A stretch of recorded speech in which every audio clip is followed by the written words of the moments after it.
নমস্কার, অপরাহ্নে সূর্যতে আপনাদের অনেক অনেক স্বাগত। আমি মোনালি আপনাদের কাছে চলে এসেছি আর একটা নতুন ব্লগ নিয়ে। কেমন আছেন সবাই? সর্বশক্তিমানের কৃপায় আশা করি আপনারা খুব খুব খুব ভালো আছেন। আমার ব্লগের শুরুটাই করি আমার সবথেকে পছন্দের ফুল দিয়ে।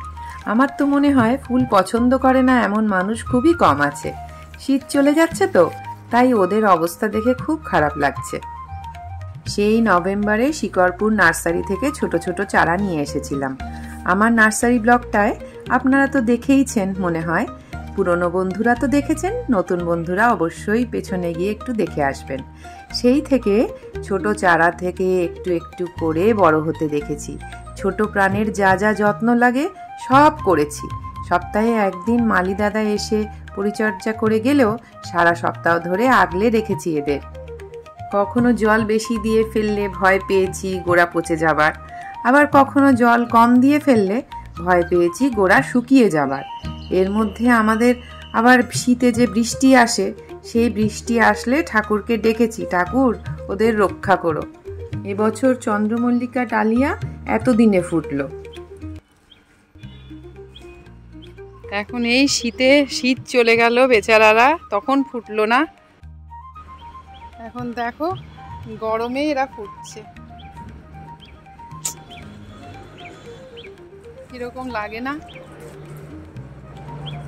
তো মন খারাপ লাগছে, এত কুড়ি হয়েছে দেখো, কুড়িতে ভর্তি হয়ে রয়েছে সব। কত যে কুড়ি, বাপরে বাপ! গাছগুলো হেলে হেলে পড়ছে, ভার সামলাতে পারছে না, এত কুড়ি। আমায় মালি দাদা বলেছিল সব বাগানে যখন ফুল থাকবে না, আপনার বাগানে তখন ফুল থাকবে। দেখো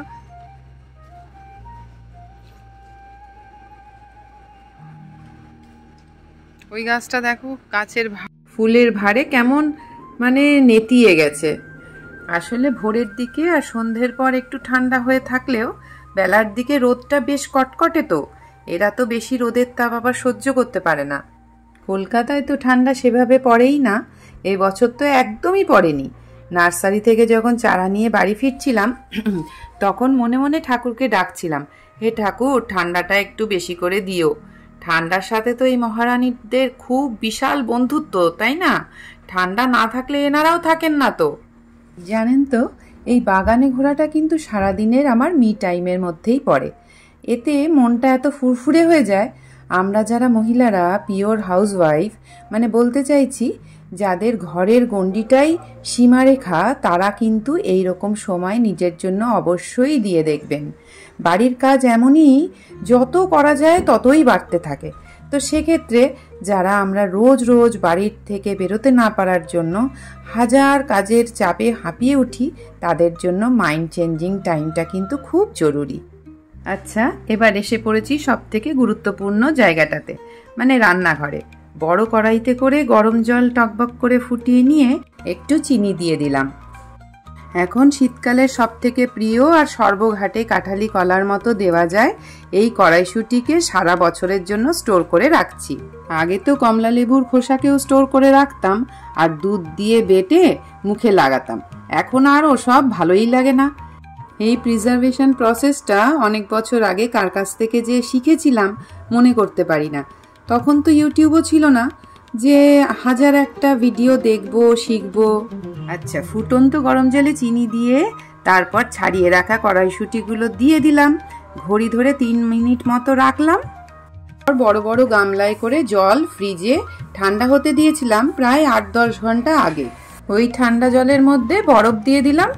তারপরে কড়াইশুঁটিগুলো যেগুলো আর কি কড়াইতে ফুটছিল সেগুলো 3 মিনিট মতো একটু হালকা বয়েল করে নিয়ে ওই গরম কড়াইশুঁটির জলটাকে স্ট্রেন করে নিয়ে, মানে ছেঁকে নিয়ে, তারপরে ওইটাকে বরফ জলের মধ্যে চুবিয়ে দিলাম।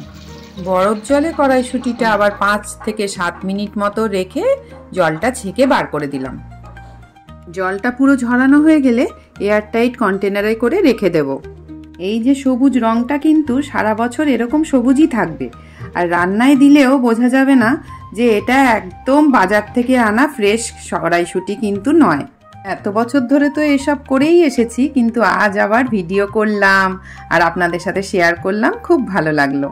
এবার সারা বছরের জন্য এই যে আমার চলছে সব প্রিজারভেশনের প্রসেস। এবার কড়াইশুঁটি সারা বছর আমরা কড়াইশুঁটি চলে যাবে, অথচ কচুরি খাবো না, বা ফ্রাইড রাইসে দিতে পারবো না, বা আলুর দমে কড়াইশুঁটি দিতে পারবো না। এই জন্য সারা বছরের কড়াইশুঁটিটা এইভাবে আমি প্রসেসিং করে রাখলাম। তো কি বলে, আপনারাও দেখলেন যে আমি কিভাবে করলাম, আর আপনারা করে দেখুন, এতে না খুব সুবিধা। যে মানে ব্যাপারটা হচ্ছে যে যেগুলো প্রসেসের ফ্রোজেন আর কি পাওয়া যায় দোকানে বা স্টোরে, তো সেইগুলো তো এমনিতে প্রচন্ড এক্সপেন্সিভও হয়, কিন্তু আর সব থেকে বড় কথা ওরা কি কেমিক্যাল ইউজ করে সেটা তো আমরা কেউ জানি না, কারণ প্যাকেট ফুডে সব সময় কিছু না কিছু কেমিক্যাল প্রিজারভেটিভ ওরা ইউজ করেই। তো এই প্রসেসটা আমি আজ থেকে নতুন নয়, আজ থেকে প্রায় 10 বছর ধরে এরকম করে আমি রেখে দিচ্ছি। তাতে কি হচ্ছে, সারা বছর কড়াইশুঁটির খাবারগুলো আমরা এনজয় করছি। শীত চলে যাচ্ছে অথচ কড়াইশুঁটি পাবো না, এটা তো হতে পারে না। তবে হ্যাঁ, কাঁচা কড়াইশুঁটি যেটা আমরা মুড়ি টুড়ি দিয়ে মেখে খাই সেটা মিসিং হবে অবশ্যই করে, কিন্তু এইভাবে আপনারা সবাই রান্নায় দিতে পারবেন। আমি এরকম করেই কড়াইশুঁটিটা স্টোর করে রেখে দিই কৌটোয় কৌটোয়। এটা মোটেই আমার 2.5 কেজি মতো কড়াইশুঁটি আর কি দিয়ে করলাম। এরপরে আমি মোটামুটি 10-15 কেজি এইভাবেই আমি করে করে রেখে দিই। হ্যাঁ, তাতে আমার সুবিধা হয়। আপনারাও করে দেখুন, আপনাদের সাথে শেয়ার করতে পেরে ভালোই লাগলো। টাটা। এই যে এনাদেরকেও সারা বছরের জন্য সঞ্চয় করলাম, কারণ শীতেই আবার এনাদেরকে বেশি ভালো পাওয়া যায়। হাতে বানানো, কিন্তু আমার গানের টিচার মানে তবলার যিনি সঙ্গত করেন ওনাকে অর্ডার করে আনিয়েছি। গরমের পাতলা সবজি দিয়ে মাছের ঝোলের স্বাদ এরাই কিন্তু বাড়াবে। যাক, অনেক হলো বাড়ির কাজ, যদিও এখন ওই সংসারের কিছু কেনাকাটার জন্যই বেরিয়েছি। একটু চাটপাটা খেয়ে হ্যাপি হরমোনের সিক্রেশনের সুযোগ করে দিলাম আমার শরীরটাকে। আপনারা যারা এতক্ষণ ভিডিওটা দেখছেন তাদের অনেক অনেক ধন্যবাদ। নতুন পুরনো সব বন্ধুদের অনেক ভালোবাসা।